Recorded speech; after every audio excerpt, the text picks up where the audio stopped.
That's right, guys. We got more Datamine cards. But this time, I don't just have Datamine cards. I have cards that are literally in the game right now. You can go in there, you can click to filter by unreleased, and you will see these cards. They're not even just grayed out as a border. You can literally read some of these cards and what they do. That's how close they are to the game. So I have a couple theories, but let's get into it. We have at the top of the video, probably the most popular villain in the Marvel Universe because of Hollywood, Thanos. AKA Josh Brolin, AKA Mr. Snaps-a-Lot, AKA Thanos. Got a pretty interesting ability. And basically, he's kind of the Exodia of Marvel Snap. If you're not familiar, Exodia is a combo from Yu-Gi-Oh! Way back in the day, and now it's just a kind of a term in card games that gets carried on for play all of these cards in a certain order and win the game, or maybe not even a certain order, just draw them and play them.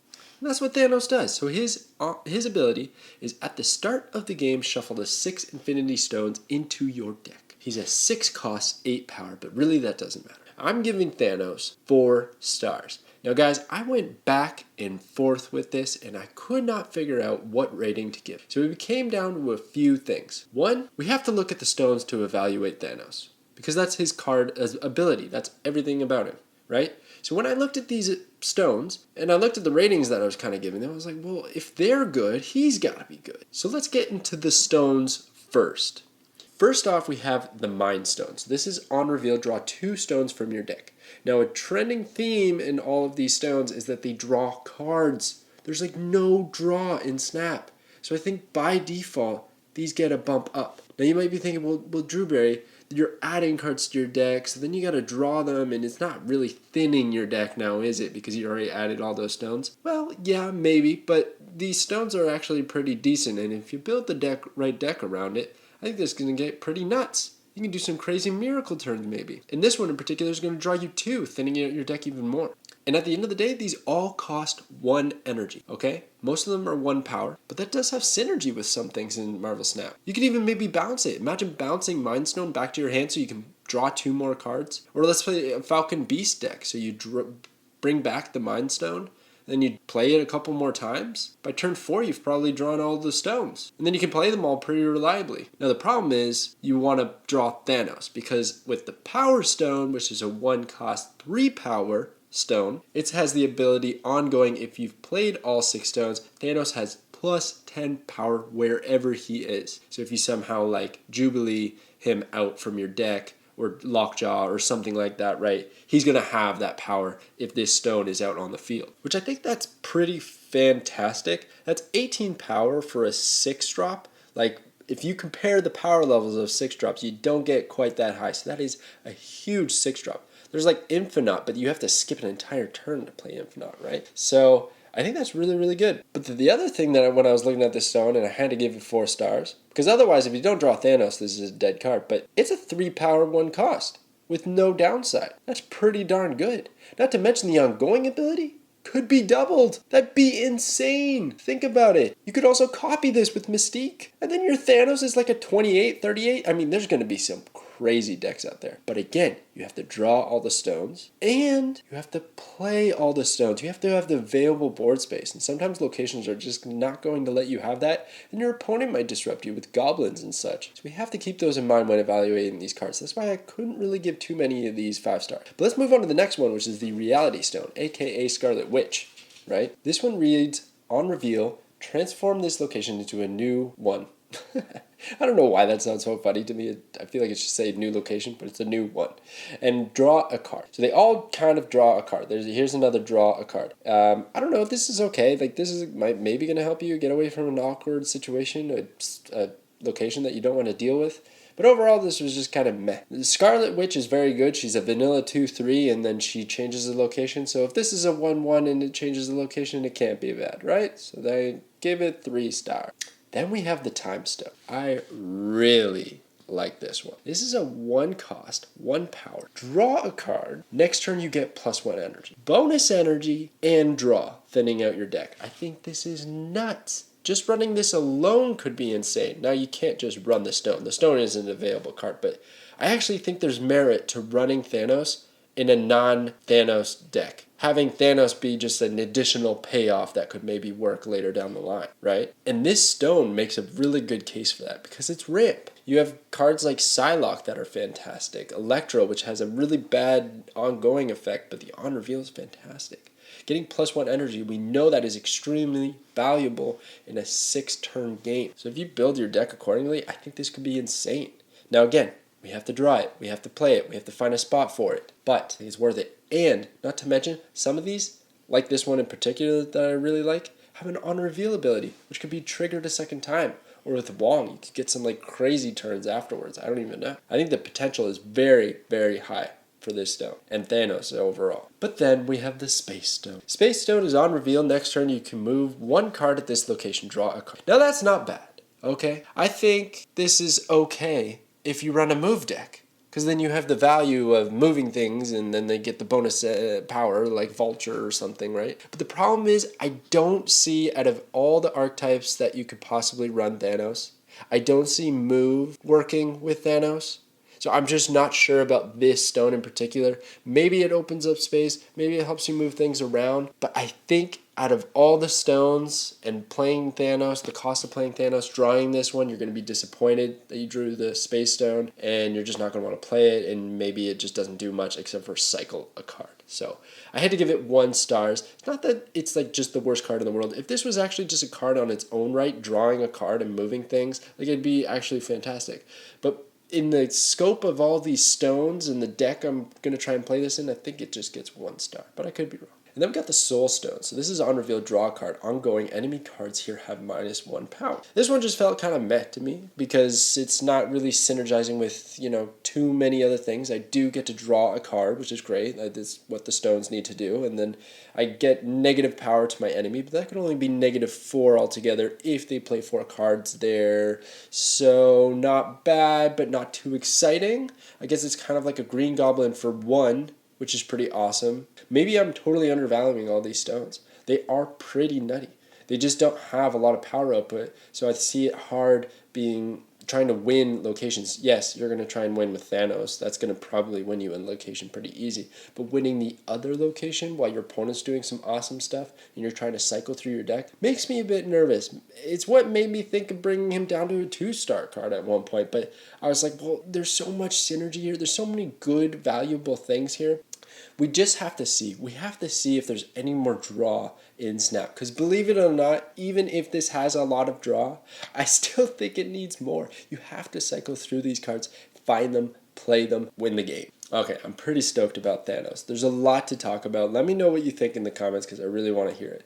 There is another card that if you're in your collection, you can actually see it. It's not just grayed out. You can see the effect, and it's definitely going to be coming soon. Now, right before we get to this card, the one thing I want to say about these two is I do think that these are coming soon. And I'm actually going to go out and say that I think they're coming out on the release, the global release on October 18th. They keep getting hinted in the trailers. They're iconic characters. I think they'd just be fantastic to drop while the game goes global. It'd be really fitting if a character like Thanos made it right on release. Or a card like Galactus, who has an insane effect that people can have really fun with. And here he is. Very fitting that I have him by himself because his ability reads, on reveal, if this is your only card here, destroy all other locations. Now we've seen this in the trailers. It's hilarious.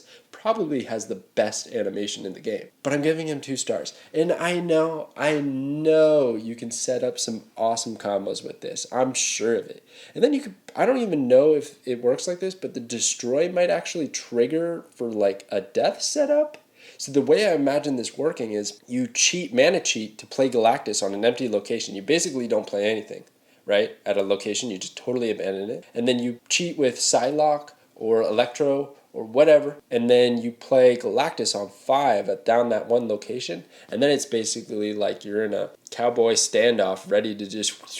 with the 6 drops on turn 6, it's like all come down to this. And I think it could, if it does work the way I think it does, it destroys a bunch of other cards, making death free, hopefully, or very cheap. And then you can play another 6 drop on top of that. And with the Galactus, you're probably looking at a pretty good time. I don't think that's consistent. Now here's the problem. you might only play no cards at a location, right? You might just leave the locations on their own, but your opponent might go wide. They might spread the wealth across all of their board, so that by the time you Galactus that one location, they might already have like 10 plus 10 power on you. And then even if you get to play your big, I don't know, like Hulk, let's say 11 power, you're looking at 14, but they were already at 10, so they only need 4 power to beat you at that point. So it's just, I don't know, it might be a little bit difficult to set up. There could be an argument for like Spider-Man, I think ramping, that sort of thing, which would be really awesome. Don't get me wrong, like this card is so cool and I can't wait to play with this card. I just don't think it's consistent enough to see a lot of play in meta decks. It's going to be more like a tier 2 deck that's fun, kind of memey, and works 60% of the time, 50% of the time, maybe. Maybe that's too high, honestly, if I'm giving it 2 stars. But let me know. Let me know what other crazy combos are with Galactus. All right, now rounding out the Datamine cards. We've got these ones right here, which I don't actually think are going to come to Marvel Snap. The art is kind of shaky, which is no fault of the data miner at all. This just seems like temp art that the developers used. And a lot of the abilities seem like test abilities, like they were using whenever they were testing out the game with other cards to see if it's too broken, or maybe if they had to balance it in some sort of direction, then they went that way. And then I'm going to start with the first one here. We have Gwenpool. On reveal, double this card's power. We've already actually seen this with Black Panther, which I Dynamite talked about in a few videos ago. He was a 4-2. This is a 2-1. So it just really seems to me like they were experimenting with how crazy would it be if a card had this ability. What cost should it be? How much power should it have outright? Because Gwenpool would be insane. She's cheaper. You can play a bunch of cards to buff her up, and then get her out sooner or later with a bunch of other cards. I just think it's absolutely nuts. Any card that can double its power on reveal is absolutely insane. And then you have on reveal synergy like Odin and doing it with Wong, and I think this easily gets to like 20 power with like 3 card setup.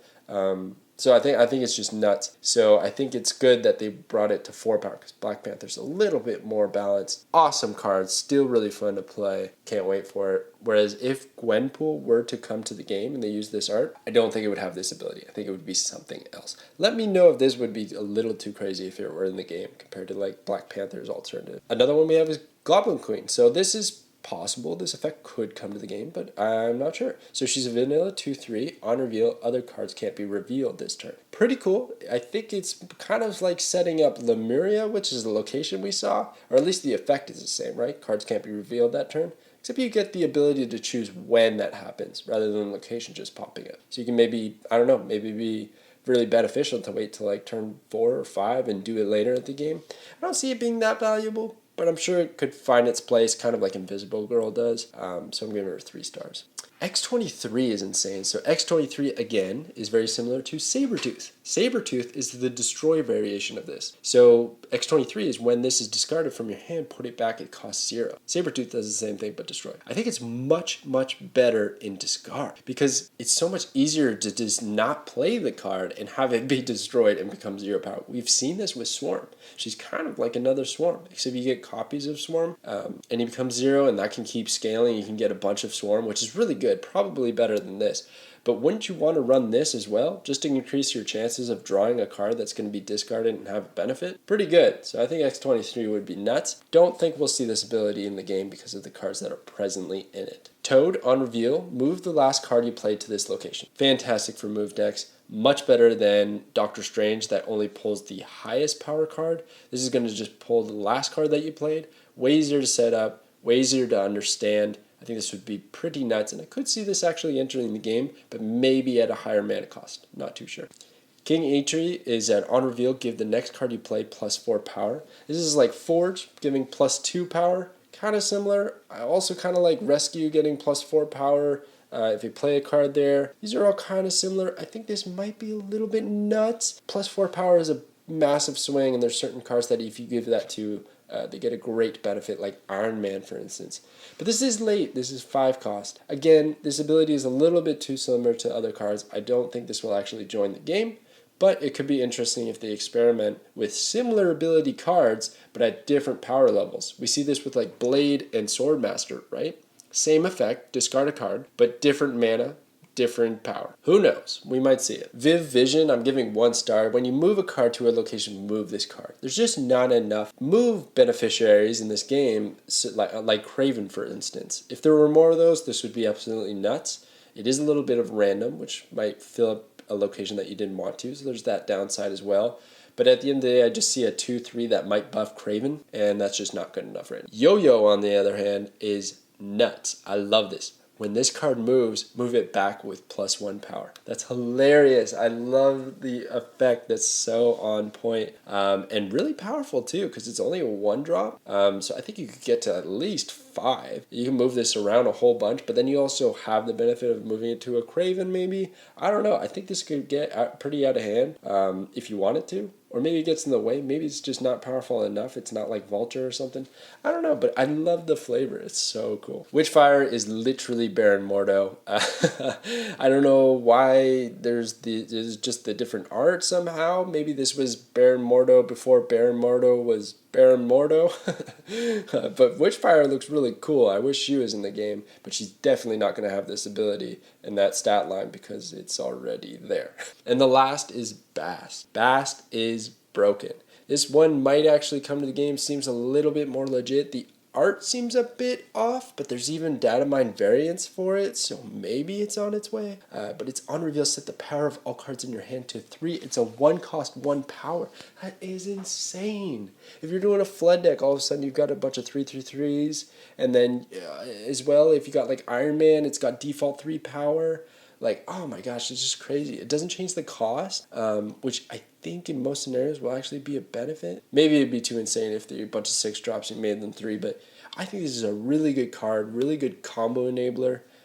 So I had to give it 5 stars. Bast. Wow. That's a crazy card. All right, that's going to do it for me, guys. That's the Datamine card. I might do the Datamine locations next. Let me know what you'd like to see. I'm down for it.